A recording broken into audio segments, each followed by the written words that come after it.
உங்கள் ஜாதகத்தில் லக்னத்திற்கு 8ல் செவ்வாய் இருந்தால் என்ன பலன்? இப்போ செவ்வாய் தோஷம் அதை எடுத்துக்க வேண்டாம். பலன் என்ன கிடைக்கும் அப்படின்னு பார்த்தீங்கன்னு சொன்னால், செவ்வாய் பலமாக இருந்தால் நிறைய பிரச்சனை, கோர்ட்டு கேஸு, வம்பு வழக்கு, சட்ட சிக்கல், கொடுக்கல் வாங்கல் பிரச்சனை, அசிங்கம், அவமானங்கள், இது எல்லாமே சந்திக்க வேண்டியிருக்கும்.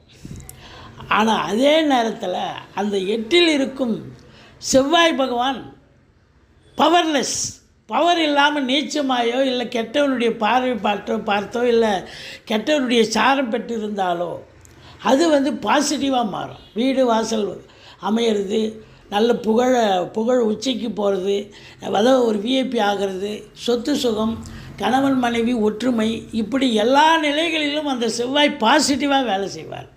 அப்போது ஆனாலும் அந்த செவ்வாய் திசை நடக்கணும். அதாவது